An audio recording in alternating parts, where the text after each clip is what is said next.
Friends, ಇವತ್ತು ಡೋರಿ ಹೊಲಿಯೋದನ್ನ ತೋರಿಸ್ತಾ ಇದ್ದೀನಿ. ಡೋರಿ ಹೊಲಿಯೋಕ್ಕೆ ಈ ಥರ ಸ್ಟ್ರೈಟ್ ಪೀಸ್ನ 1/4 ಇಂಚು ಇಲ್ಲ 1.5 ಇಂಚು ಅಷ್ಟು ಪೀಸ್ ತೊಗೊಂಡು ಫೋಲ್ಡ್ ಮಾಡಿಕೊಂಡು ಉಲ್ಟಾ ಸೈಡು ಸ್ಟಿಚ್ ಮಾಡ್ಕೊಬೇಕು ಫ್ರೆಂಡ್ಸ್. ಈ ಥರ ಸ್ಟಿಚ್ ಮಾಡ್ಕೋಬೇಕು.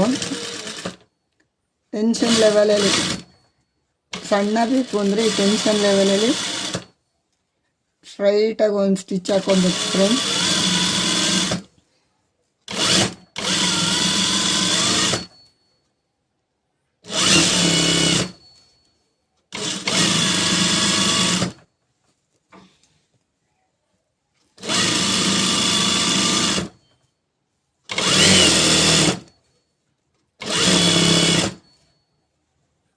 ಥರ ಫುಲ್ಲು ಎಂಡಿಂಗ್ವರೆಗೂ ಒಂದೇ ಥರ ಸ್ಟಿಚ್ ಹಾಕ್ಕೊಂಡು ಎಂಡಿಂಗಲ್ಲಿ ರಫಿಂಗ್ ಮಾಡ್ಕೊಬೇಕು ಫ್ರೆಂಡ್ಸ್. ರಫಿಂಗ್ ಆದಮೇಲೆ ಮತ್ತೆ ಇನ್ನೊಂದು ಸೈಡು ಡಬಲ್ ಸ್ಟಿಚ್ ಹಾಕೋಬೇಕು.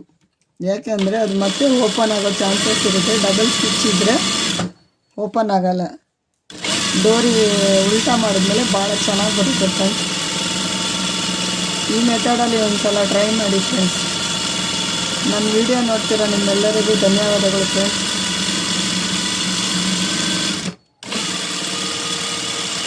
ಥರ ಆದಮೇಲೆ ಡಬಲ್ ಸ್ಟಿಚ್ ಆದಮೇಲೆ ಎಕ್ಸ್ಟ್ರಾ ಬರೋ ಕಚ್ಚೆಗಳನ್ನ ಒಂದು ಲೆವೆಲಲ್ಲಿ ಕಟ್ ಮಾಡ್ಕೋಬೇಕು ಫ್ರೆಂಡ್ಸ್. ಈ ಥರ ಕಟ್ ಮಾಡಿಕೊಂಡು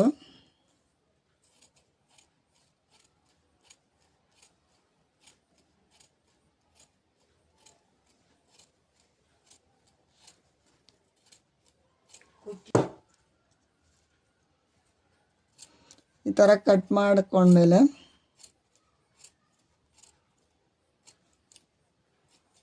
ಇಲ್ಲಿ ಒಂಚೂರು ಎರ್ಜಲ್ಲಿ ಕಟ್ ಮಾಡಿಕೊಂಡು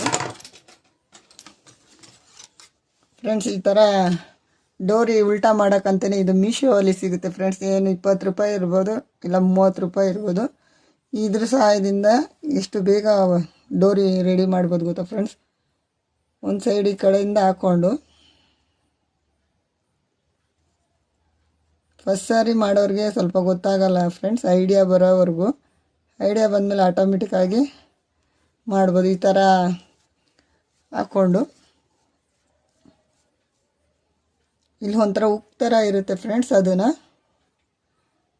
ಇಲ್ಲಿ ಒಂದು ಸೈಡ್ಗೆ ಒಂದು 1/2 ಇಂಚ್ ಬಿಟ್ಟು ಈ ಥರ ತೊಗೊಂಡು ಇಲ್ಲಿ ಲಾಕ್ ಮಾಡಬೇಕು ಫ್ರೆಂಡ್ಸ್. ಈ ಕಡೆ ಲಾಕ್ ಆಗುತ್ತೆ. ಲಾಕ್ ಆದಮೇಲೆ ಇಲ್ಲಿ ಇಟ್ಕೊಂಡು ಲೈಟಾಗಿ ನೀವು ಮಾಮೂಲಿ ಹೇಗೆ ಉಲ್ಟಾ ಮಾಡ್ತೀರೋ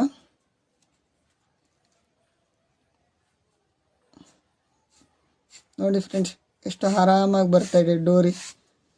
ಡೋರಿ ಬರಲ್ಲ ಅನ್ನೋರಿಗೆ ಯಾರು ಬೇಕಾದ್ರೂ ಈ ಥರ ಡೋರಿ ರೆಡಿ ಮಾಡ್ಕೋಬೋದು ಫ್ರೆಂಡ್ಸ್. ನೀವು ಒಂದು ಸಲ ಟ್ರೈ ಮಾಡಿ ಫ್ರೆಂಡ್ಸ್.